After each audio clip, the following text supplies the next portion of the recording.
Patty is the author of 3 chapbooks, Airing the Sheets, 2011. That'd be interesting if we were airing the streets as well. That'd be a lot more ambitious, wouldn't it? Airing the Sheets, Side Effects, 2014, and the just published Dear Spoon. Her poetry has appeared in various publications, and she is in 6 different anthologies. Most recently, A Ritual to Read Together, Poems and Conversation with William Stafford. During her career as a public school teacher and administrator, she spent several years volunteering at the Stafford Library Archives, producing 97 CDs of his readings and interviews over 5 decades. She and her husband Vince were longtime poetry editors for Jefferson Monthly, handing off that after 36 years. That's just this summer. They won the 2014 Stewart Brook Literary Legacy Award. So before my voice fades, would you join me in welcoming our poet tonight, Patty Wixon? Thank you, Tom, so much, and thank you to the board of the Milwaukie Poetry Series for inviting me to kick off this very impressive 9th season, and I feel very honored to be among the poets that are listed throughout this whole year, ending with Peter Sears in June. So it's going to be a marvelous series this year. I'll begin with a poem by William Stafford. After 40 years, well, it's been over 40 years since I first met Bill, and 22 years since his death, he still is a major, important force in my life. Ode to Garlic. Sudden, it comes for you in the cave of yourself, where you know and are lifted by important events. Say you are dining and it happens. Soaring like an eagle, you are pierced by a message from the midst of life. Memory, what holds the day together, touches your tongue. It is from deep in the earth, and it reaches out kindly, saying, "Hello, old friend." It makes us alike, all offspring of powerful forces, part of one great embrace of democracy, united across every boundary. You walk out generously, giving it back in a graceful wave, what you've been given. Like a child again, you breathe on the world, and it shines. Each time I read that, I always start out thinking about garlic, but I always end up in a much different place. But I chose the poem because it connects with each part of what I'm going to be reading tonight. What was the idea behind my chapbook, Side Effects, and my ideas leading up to the most recent one, Dear Spoon. And I'm going to try to stay organized when I do this because I put this together a couple of weeks ago, and we've been traveling, and so I've revised a few times, including about 3 hours ago, so this may be new to all of us, how it turns out. The title of Side Effects came at a time when it seemed everything we humans were doing in our lives affected everything we touched, even our contact with nature, though nature seemed to be handling it better than we humans. I was trying to think this through in the first poem, Metamorphosis, which Lisa and Jim had selected for an issue of Hubbub. Metamorphosis. This story might be about rain pressing dirt around a redwood's red roots spreading wide as counterweight for a trunk stretching up half a millennium, half the life of the grove, and later about more rain washing a path. And when the tree thunders down, declaring its death, A seed burrows, shoots red roots, and more. This story might be of hunters climbing in caves, their flashlights scanning for nests, balls of glass built by swiftlets, winding and stringing their sticky saliva to hang homes for eggs in the dark. No twigs, no grass, just spittle dried hard. And this is about skilled hunters who snap nests off to sell them for soup. This story will start with a word that moves mouth to mouth, morphing until someone draws letters on a page in a particular shape to keep the story whole. The first letter, T, will be embellished, illuminated, as in the Book of Hours, to stay there even as air devours half the paper's life, then more, until nothing's left but a tarnished T holding the story's memory.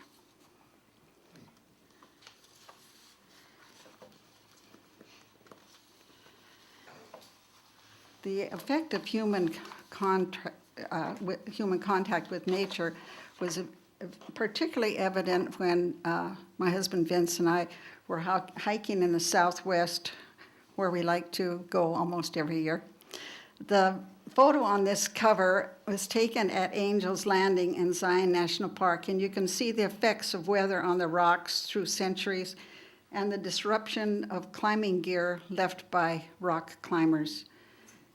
Every abandoned bottle, plastic cup, cigarette butt, everything left in the hot, dry area will last decades without deteriorating. Panama Trail. We step off the pavement onto red dirt. I even gave the wrong title. I said Panama. They didn't know that. Oh, okay, I'll start again. Panorama Trail. We stop off the pavement onto red dirt. Panorama Trail edging Escalante, where air holds hot and dry. A jackrabbit interrupts the static view, his transparent ears upright, their map of veins visible as he leaps in long zigzag thrusts without a sound.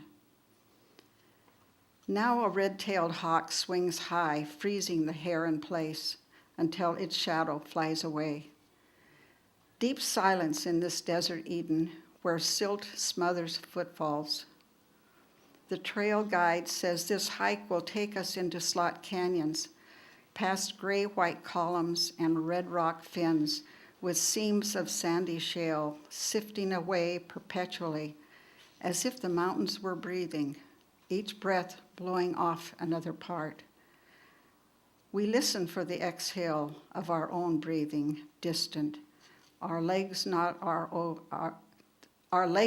ours as we move without a sound. Another poem from a hike at Ghost Ranch in New Mexico, where Georgia O'Keeffe made famous many of her paintings. Georgia's View. On Chimney Rock Trail, a mile high behind Ghost Ranch, thin clouds gather, temperatures so perfect I can't feel the air. Scattered rocks and footprints in silt after yesterday's brief shower. Partway up, the edge lets go. Another piece of desert varnish drops off among stones piling the ravine floor. A black dot becomes a crow. Then another, screaming, a caw, caw, cacophony, a raw round echoing against the chimney's sharp slabs. I turn to face Georgia O'Keeffe's favored view, sun on Pedernal. Evenly rounded hills at its base, all in the right colors, dry clay red, dark foggy blue, intermittent angles of white.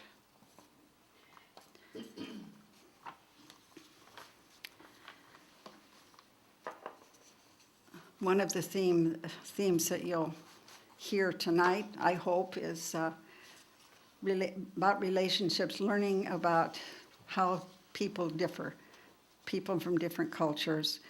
And I guess I started fairly early becoming aware of how people live differently just from observing the people in the neighborhood where I grew up. Even my best friend, whose family spoke Dutch at home. What we learned from neighbors.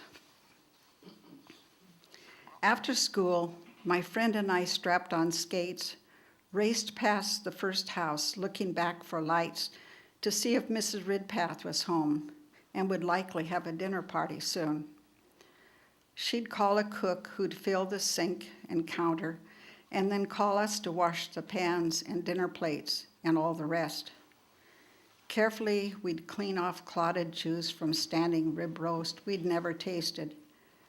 We said someday we'd pay someone else to do our dishes and have real paintings on our walls like rich people do. Skating by Randall's garden gate, we'd look at the mass of daisies and pink and yellow cornflowers. Lucy on her parrot perch hung from their big leaf maple. She'd call, hello, hello, hello, when she heard our skates. Once we saw round tables with fancy cloths. Mrs. Randall called us in, held out a platter of spiraled green petals, each dipped in something creamy. She put one between her teeth, pulled it out, scraped clean, told us to try, and we did. After that, skating past their gate, our tongues tasted artichoke. Sometimes when we were extra hungry, we'd skate to Bosley's, hoping the twins were there. One of us would ask, is your dad home from Hollywood? So we'd know if there'd be cookies in the crock by the cellar door. Our parents talked of how good Mr. Bosley was in the movies, singing, dancing, smoking his pipe. We knew how he was at home, drinking too much, whipping the boys, and we'd seen Mrs. Bosley bruises. But she always smiled, called us by our names, and baked snickerdoodles with sugary cinnamon tops for us to eat and not be underfoot.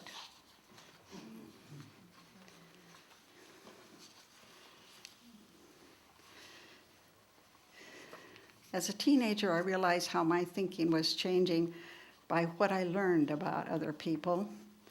As Bill Stafford said in his aphorism, entering a book is letting a book change you.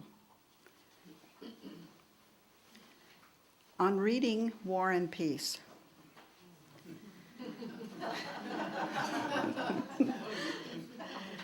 The summer I was 16, the doctor said, pleurisy, bed rest for you for 2 months. Get yourself a long book, a classic. The first week I read an old issue of Time, every word about Claire Booth Luce. I wanted my life like hers, important adventures, ambassador to Italy, ambassador to Brazil. I knew nothing of other countries. I opened War and Peace. Each sunny morning, I rubbed on Johnson's baby oil, stretched out on my stomach on the picnic table, the book in the shadow of my head.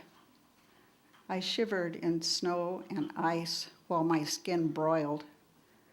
I moved to the front porch, sat on the railing propped against a pillar, slipped for hours into Russia. Each time I read Natasha, I said it out loud slowly, Natasha. I tried renaming Penny our dog, but she wouldn't obey. I thought about what Tolstoy wrote. Speech is silver, but silence is golden. Decided it meant think long before speaking. Claire Booth Luce must have known that too. As the weeks went by, I learned the power of silence. Guns not firing. Floorboards upstairs not creaking. No sound in the room after someone left and slammed the door.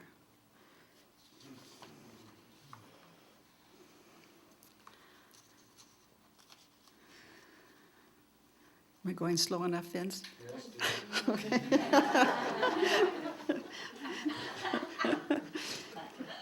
Some of my poems are drawn from family stories. This next one about my aunt, who was the first female to graduate from Cornell University in the field of engineering with a minor in human time saving. Her first job, 1939. Ruth was ready to interview for a job advertised for a man. Her degree in personnel management, only woman in her class, gave her confidence to take the bus to Harlem and walk 6 blocks, a speck between stacked buildings blanketing the sky. She wore her tailored suit, proper gloves, close brown cloche, her wild red hair tucked in. As she strode down the potholed road, heavy bare-armed women leaned out their third-story windows, calling, "What's that white girl doing on this street?" "Don't know, but she sure looks good." The pencil factory boss hired Ruth and used her ideas to save company time and yellow paint. Each day she rode the bus, walked the blocks, heard women call out, "Here she comes, just look at that red hat." "Lady, I like the yellow one better, one you wore yesterday." She'd smile and wave. This one about my parents in graduate school at Cornell. 1930, their first year routine. Every noon, she'd feed the lid's tongue into the keyhole, roll it slowly around itself, then lift sardines from pungent oil, place atop saltines, and when the can was empty, they were full. Each first of the month, he bought a slippery block for the icebox and a fresh beef tongue, fleshy base, narrow tip with taste buds standing upright. She dropped bay leaves into the pot to coat the air as the tongue boiled for hours, its skin turning white and tough as rubber. She tugged it off, cut thick slices for Sunday dinner, thin for sandwiches later. When the ice was water, she ground the last of the tongue for hash.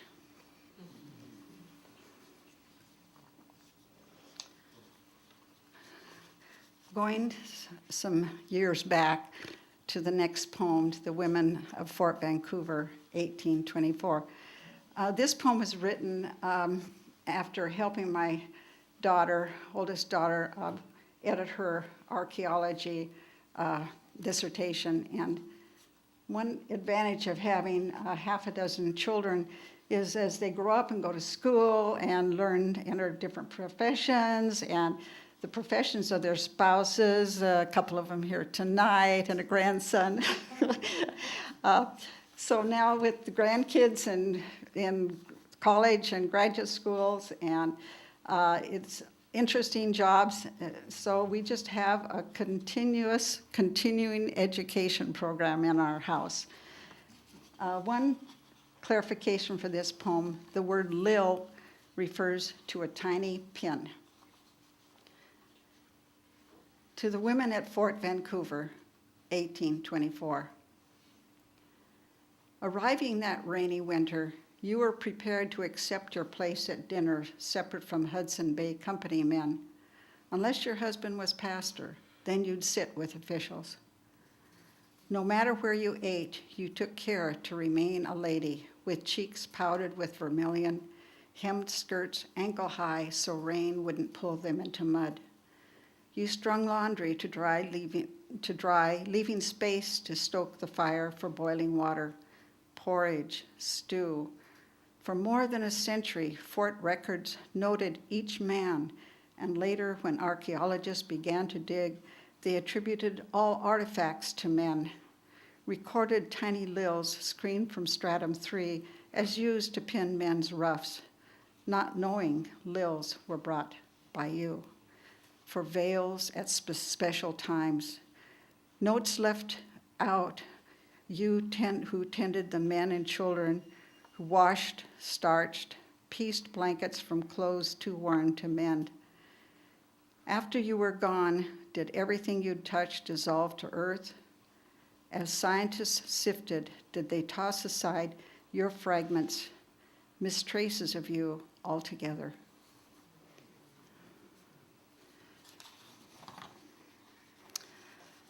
Two poems still, the setting still further back in our country's history. In Canyons of the Ancients, Lowry, Pueblo. Winds of the great sage plain blast sand against our backs as we bend through the opening without a door. Stacked red rock leads us to the kiva, whose circling wall holds flecks of white plaster smoothed from murals 800 years ago. Missing parts, dark painted blocks interlocked like Legos, live only in photos excavators took. Had ancestral painters mimicked their world, sandstone layers hanging over cliffs, slab caves, cracks shimmed with colored pebbles, grass, dirt, and urine. Are these square cloud prayers to season battering this hill? We move back out onto the vista point, stand in wind, and search the sky for prayers. And this one, a little more recent, on wanting to feel air along Shelton Creek. A hot July day, I crossed Liberty Street, dropped down under the overpass to a cool path beside the creek. Shadows of oaks and big leaf maples, everything green reaches for water. This favorite part of walking to Salem Hospital. Damp gusts brush by, the same air circulating for centuries around Chamawa women roaming this trail midsummer to gather salmon berries plumping against each other and huckleberries starting to turn red. They'd watch between branches for glimpses of meadow grass and stands of tarweed, looking for a shade of yellow that meant time to start harvest fires burning. To leave toasted pods, they'd whip with bats to fill their baskets to overflowing. Now I climb steps leading to the surgical wing, walk past the waiting room where one person says, "Black coffee, please, with 3 sugars, real, not fake." And another, "You still here? He's not out of surgery yet?" The reply, "Surgeons can do only so much. The rest is up to God."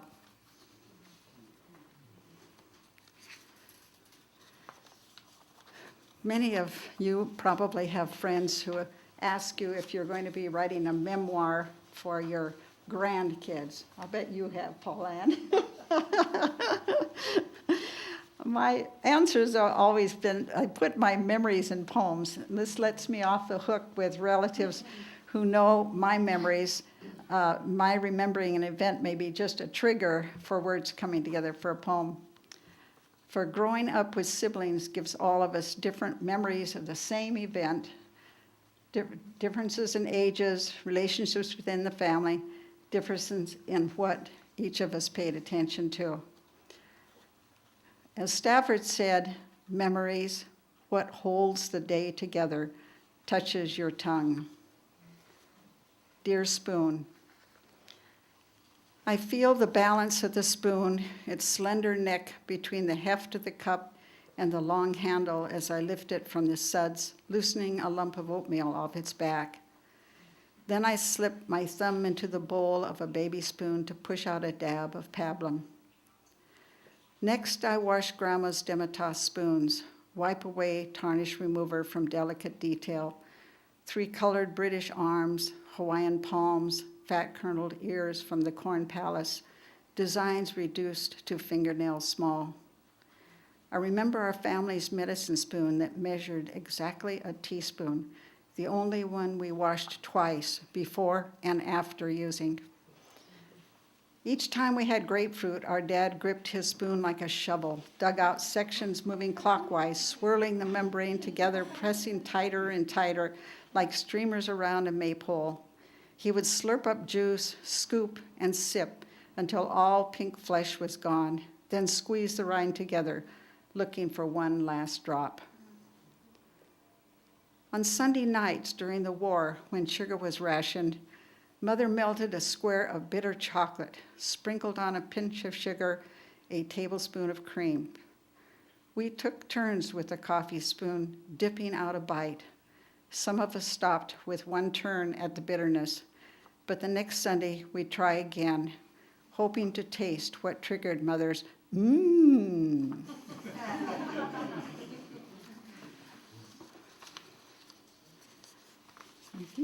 I think several of you here are familiar with this poem. Another reason to avoid writing a memoir for me is that every memoir I've read that involved family, siblings got into quite some arguments because of what the published ones said happened, which the others knew just was not the truth. One event in the family that has not led to arguments in my family, but rather a hunger to find out what each remembered, a yearning to learn more about our father's death. I was the oldest at 12, with siblings 11, 10, 5, 3, and 4 months old. So the next two poems are based on that time. Lessons from you, Father. It was July when you closed the front door, carrying your fishing rod and creel, angled hat banded with dry flies ready for the high mountain lakes. Soon you'd be edging your way out in waders so glazed they could stand alone. That night you'd fight to stay alive, not burned and broken like your co-pilot, but your organs consuming each other by shock. You told the medic what to give each child. Your bamboo pole for me already turned to ash. In those early years, you'd bring home a creel of cutthroat and fry their pink skins crisp. We'd peel sheets of sunburn from your back, work to sunset in our victory garden, save tin foil wrappers for the war. Now I cast a fly at a glint between rocks, hear your lessons, watch the shadows, feel a strike, send lines singing, feed out, wind back, a steady take-up. Leaves floating on the water linger, collapse like ash, then slip beneath the surface.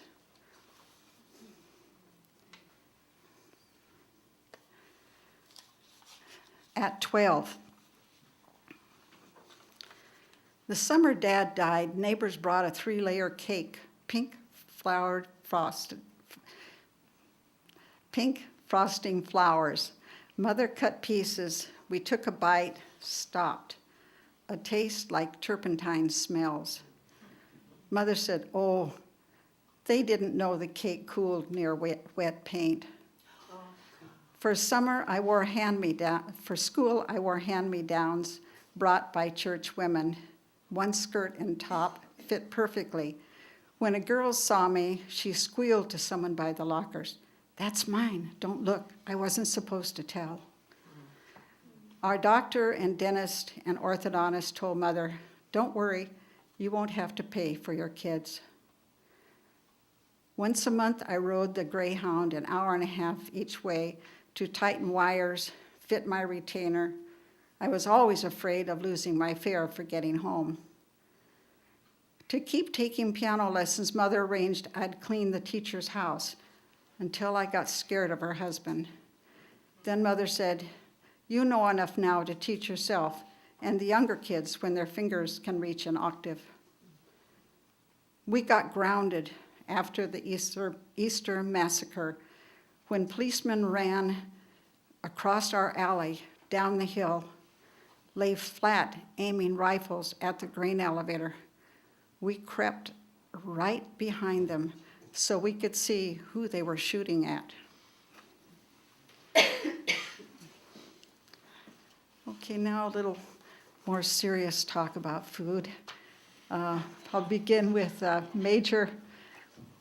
mentioning a very major mentor in my life reading poetry, and that is a poem by Peter Sears, our poet laureate, who Vince and I have known since we took a class from Peter when he was writer in residence at Reed College many, many, many decades ago, probably nearly 4 decades ago.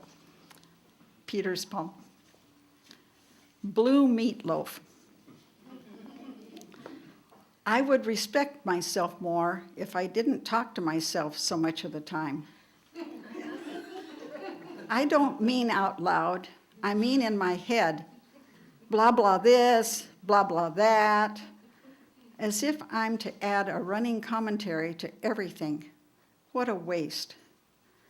Self-consciousness is the blue meatloaf of the human condition.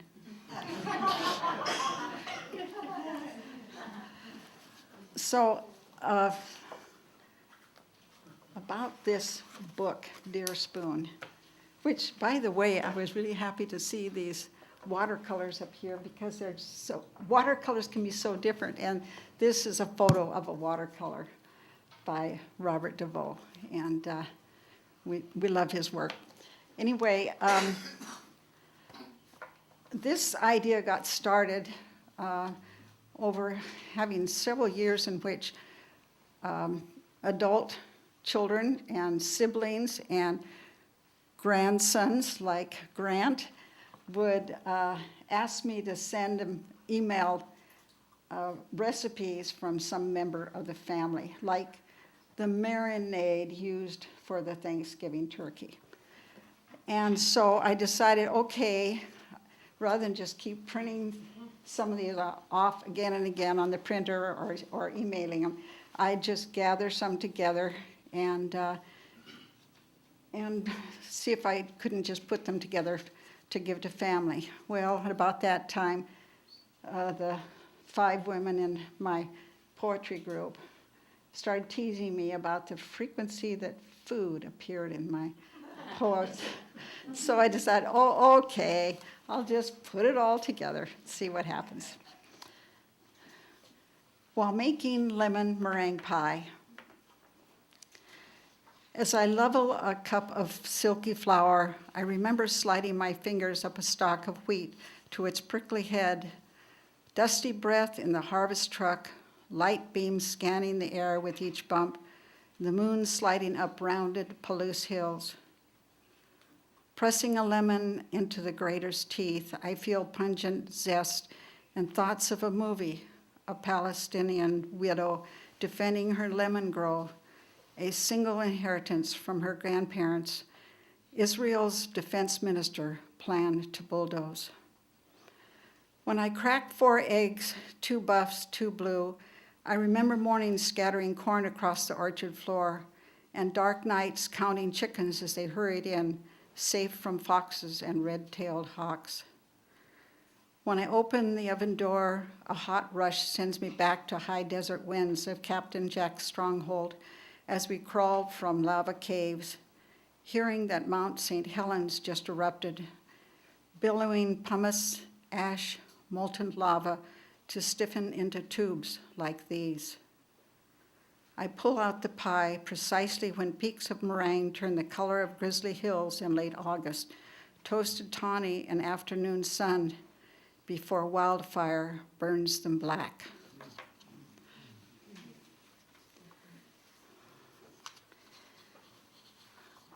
This poem is addressed to my sister, Strength.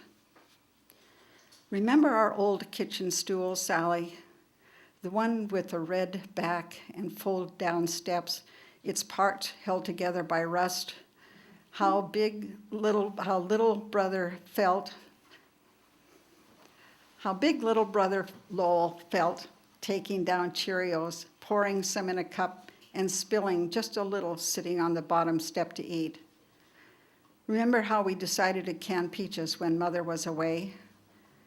You were afraid of dark basement corners, so I'd go down, lift the sheet nailed in front of the shelves, and load empty quart jars into the wire rack in our black and white splash canning kettle.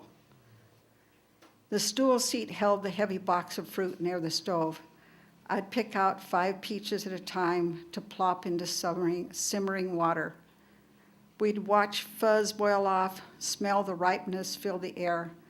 I'd count to 30, then dip them out with a slotted spoon, careful not to pinch my palm where the wood handle had split, and drop them in cold water. You liked best slipping off peels, digging out the pit, and sliding halves into vinegar salt water. I filled jars, but we took turns pouring sugar syrup, knifing out bubbles, wiping jar mouths, holding lids down with ring bands. Each time the 25-minute buzzer went off, we felt clever how we'd figure out how you, taller and stronger than I, could stand 1 foot on the stool seat, the other on the stove top, and with pot holders lift out the rack of canned peaches, some jars with juice still boiling out.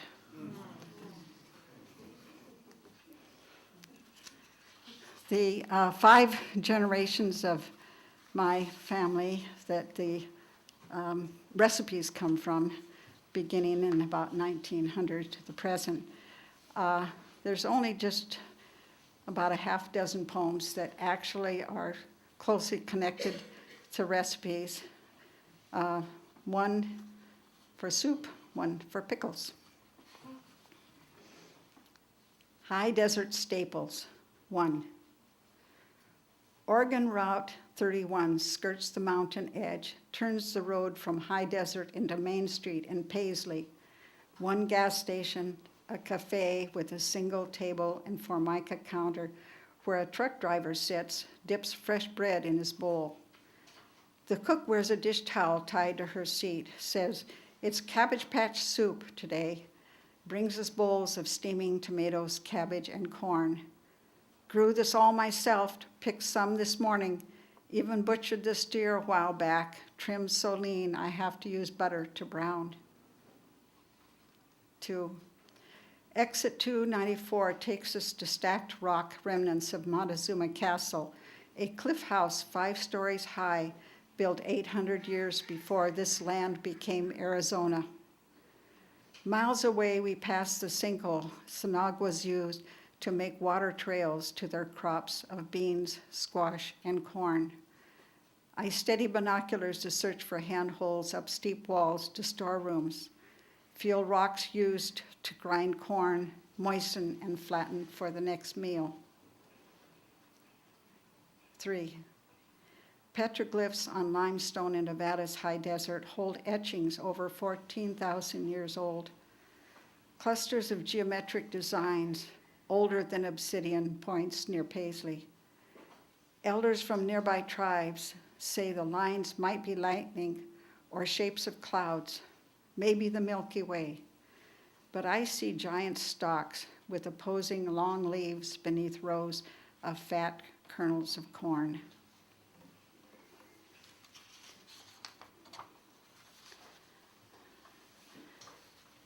The recipe for watermelon pickles takes about 5 days to make, and it's worth it.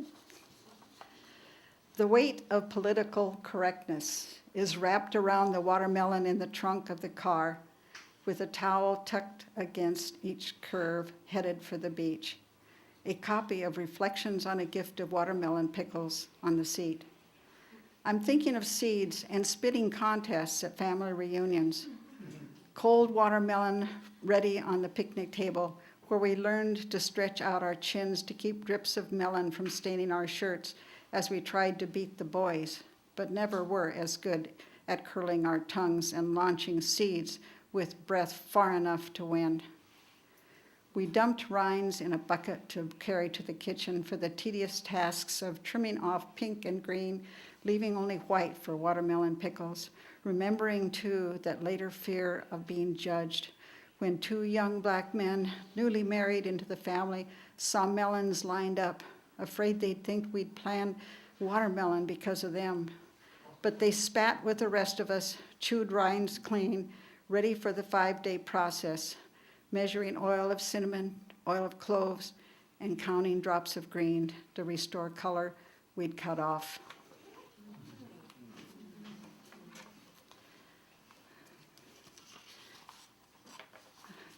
A few weeks ago, I attended a reading of the Baltimore Waltz. I don't know if any of you have ever been able to see that play, but it's by Paula Vogel, and she said that she imagined the story of a play coping with the impending death of her brother who was dying of HIV/AIDS. She knew that in theater, characters are always living in the present moment with an ever-impending future right up until the curtain falls.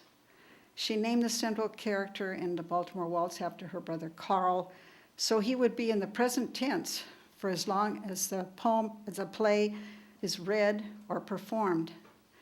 And I realized that this is one reason that I gain fulfillment out of writing poems about people whose lives have come to a close.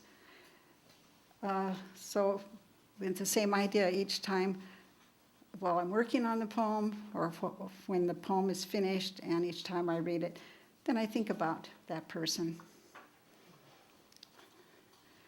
Apricot Bars for Bill Anderson. While I diced dried apricots for bars you used to bake for Book Club 72, I think of our last gathering. You began talk of the spectator bird with, I feel like a stranger character.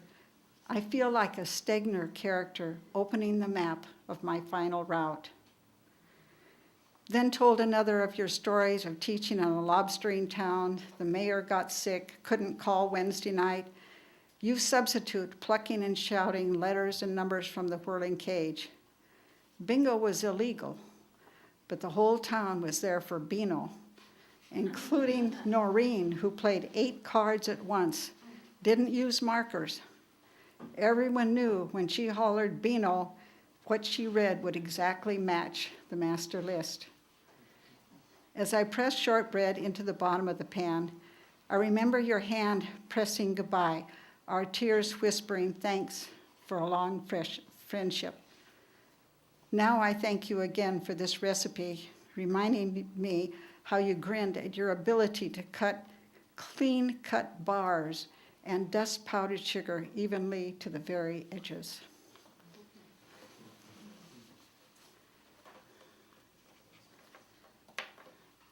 Rhubarb for June McClure, 1924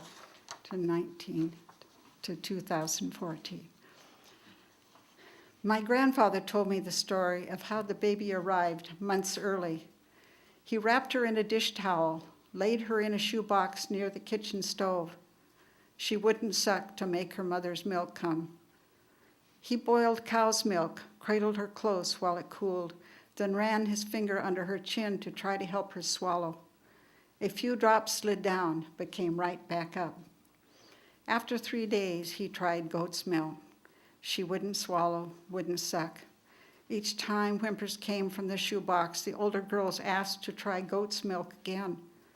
Another day passed, and they said, "Daddy, our sister needs a name," and he agreed. "We'll call her June for the month she came to us." The end of the week, the rhubarb patch turned red, and he took the girls to the garden, showed them how to pull stalks with a sideways yank, to cut off the deep green leaves, floppy and wide as elephants' ears, to wash stalks at the pump before taking them inside, then to cut into pieces for the pan, to add water and take turns stirring until it boiled to sauce. Adding sugar turned the air tart sweet. And then he saw Junie stretch out her slender chin, smack her tiny lips like a baby bird reaching for food.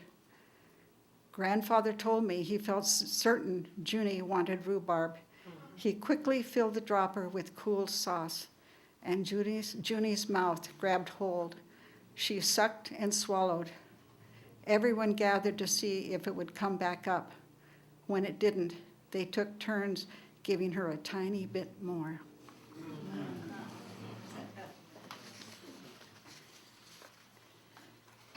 And this one is about my best childhood friend whose mother died. Dutch apple dessert. When the Nazis arrived, Nell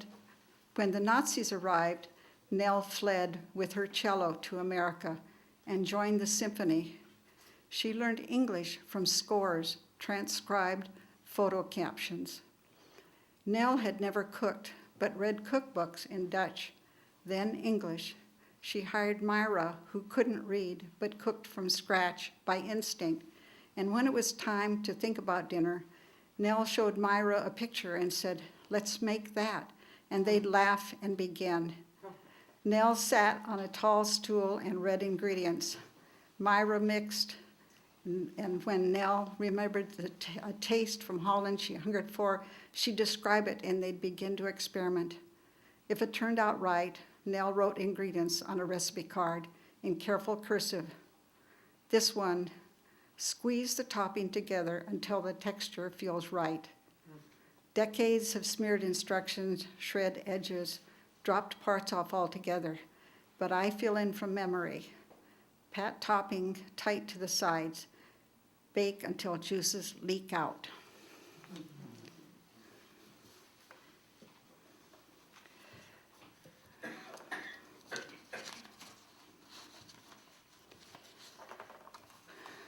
Two more poems. Can you last? This one is that Tom chose for the broadside. American Christmas. When my ancestors fled by boat, they writhed in storms for months at sea. They left their baby born too soon to the cold Atlantic depths, dropped their old home country ways for a hardscrabble life. Gathering with neighbors for celebrations, they learned new tastes, leek pie, moussaka, borscht. For generations, our family gave small gifts, most hoped for an orange in the toe of the Christmas stocking. Some years we took in students for a room and board, Helga, KK, Meep, and Hai Soon, whose sister was burned by Macomb. Each taught us the flavors of their favorite family dishes brought to our long table. Now at Christmas, we bake traditional cookies to share with neighbors. Russian tea cakes, Scottish shortbread, Armenian almond pastries, Chinese hang-in bang with whole almonds held in place by egg yolk wash.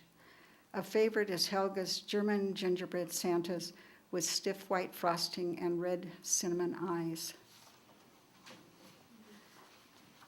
And I'll close with a poem that's in both of the chapbooks.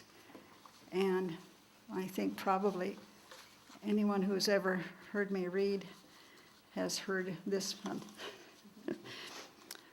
What's left out of chocolate chip cookies? When I chop pecans, I hold the memory of two small boys in Florida where school wasn't required, where children worked long days barefooted, dragging canvas bags as long as they were tall, picking up wind-blown pecans, and blocks away, my son in the incubator, grasping for air with insufficient lungs. The doctor saying, "Don't expect his ears or eyes to work. Don't expect his brain to work. It's an institution for him." I wondered, someday will he gather pecans barefooted?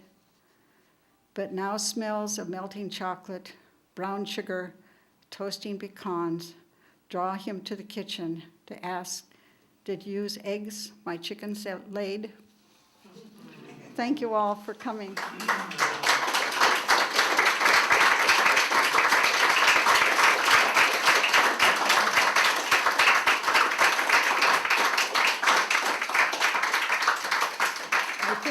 I think I'm supposed to ask if anyone has a question. Okay, Larry. Peter? What are you writing now? Actually, two that I've got going, one probably will get there eventually, is about buttons. So are you gonna tell us? Well, that idea came from a son who is a scenic designer for theater, and he was doing a show. I can't remember what the show was right now, but it had something to do with a young woman in the play talks about buttons in her grandmother's jar. And so he emailed and said, "Mom, don't I remember you having buttons from Grandma?" And so that was all it took. We got out several bottles and even a Fanny Farmer old chocolate box that had buttons, all different kinds of buttons in it. And so we took them outside, put a white cloth on the deck table, and Vince took several photos of all these buttons in their different configurations, and those became the backdrop to a play that was performed maybe last year. That's just one kind of buttons. The most recent, I think, the thought on buttons was when we were at a Giants game about 3 days ago. No, that was the week before.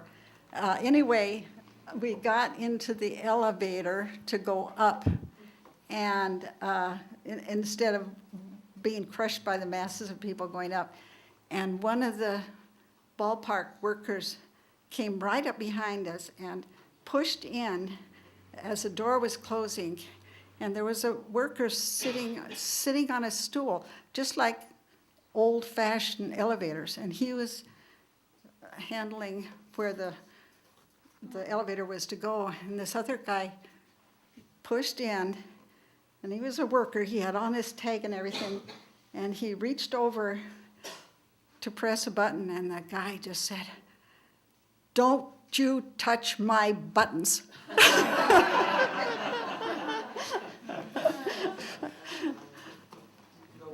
Tom?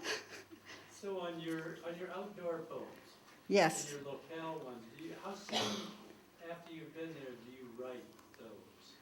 You take notes? Yeah, I do. I usually try to get some things down, just some notes in the day, that same day, or if the younger ambitious people like Vince go scrambling up about 2 months further than I want to go, I will sit on a rock and think and write.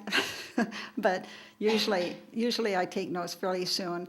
But an idea for a poem might not come for months or even years. You know When what? one does, then you've got notes to go back. Yeah, and I remember that, and I was reading some poems to a group of high school kids, and one of the girls said, "Well, I want to write this poem right now, but I can't get it out." And I said, "What's about?" "Well, it's about my dog that died."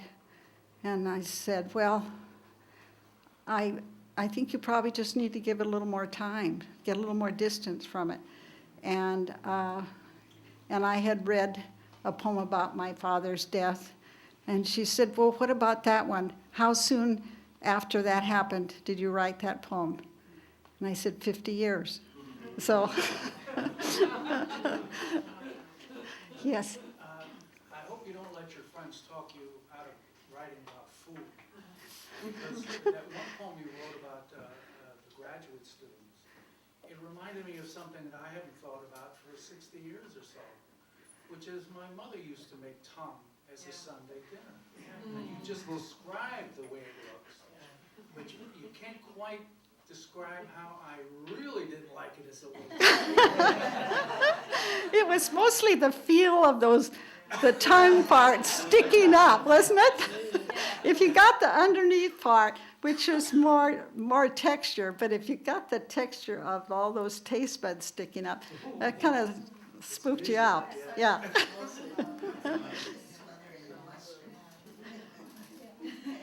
Yes. I'm curious, can you introduce your family that's here? Oh, yes, I'd be happy to. Son Larry Stone, who is a United pilot, and wife, lovely daughter-in-law Linda Stone, who works for Northwest Natural, yes, and grandson Grant. Stand up, Grant. Grant heads to Oregon State in about a week and a half.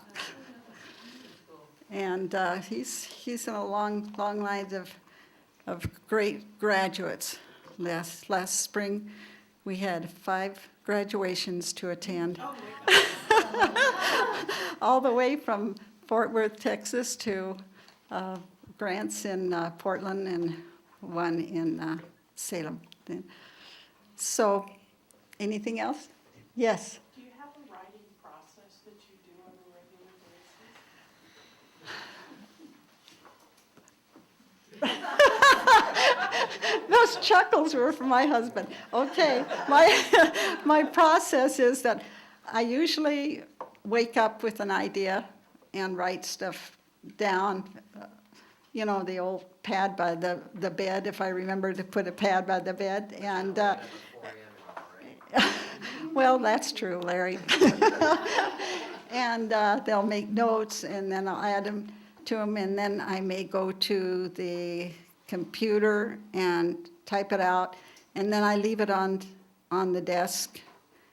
And every time I walk by it, I generally will do some revising. And so there may be 12 to 20 revisions before I get to where I think it is ready. But even like the ones published in this book, when I was reading today, I kind of changed a word or two. Do you write every day? Pretty much every day? I'd say that I think about lines and poems every day. I like to lap swim, and I'd say at least half of that time is spent just thinking through the latest whatever I'm working on. Yeah. You'd think that they'd be a lot better after all that. Anything else? I guess that's it, Tom. Thank you. Thank you for coming.